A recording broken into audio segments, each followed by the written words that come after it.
Zenj TV, tujivunie nyumbani.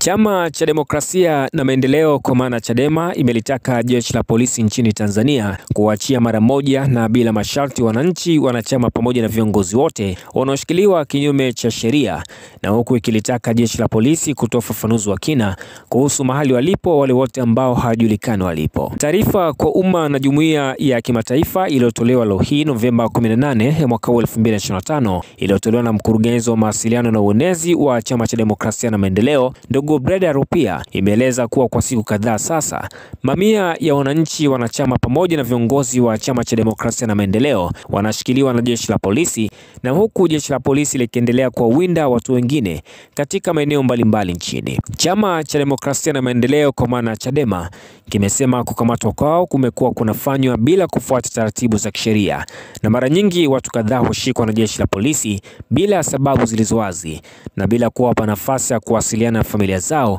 au kupata huduma ya kuwasiliana na mawakili wao, na huku Chadema akisisitiza kuwa matukio ya namna hiyo yanakeuka misingi ya utawala wa sheria, haki za binadamu na uendeshwaji wa mfumo wa vyama vingi. Kwa baadhi ya viongozi, wanachama pamoja na wananchi waliokamatwa kabla na baada ya tarehe 29 Oktoba ya mwaka 2025 bado wanaendelea kushikiliwa katika vituo mbalimbali vya polisi nchini bila kufikishwa mahakamani, jambo ambalo ni kinyume cha matakwa ya katiba na sheria. Lakini pia vile wapo waliokamatwa na watu waliojitambulisha kuwa ni jeshi la polisi ambao hadi hivi sasa hawajulikani wapi walipo. Chadema imesema ipo tayari kuwapeleka mawakili wake kuwatetea na kuhakikisha kuwa haki za kila mmoja zinatimizwa kikamilifu, na huku Chadema ikiendelea kutoa wito kwa jumuiya za kimataifa kuendelea kufuatilia kwa ukaribu kinachoendelea nchini Tanzania ili kuhakikisha haki za raia zinaheshimiwa zaidi. Hii ni taarifa kutokea hapa Zenj TV, na kama ni mara yako ya kwanza kabisa kuitembelea channel yetu ya Zenj Online TV, tunakusihi sana uweze kusubscribe, kulike pamoja na kucomment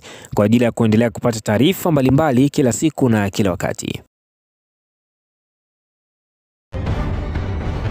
Zenj TV, tujivunie nyumbani.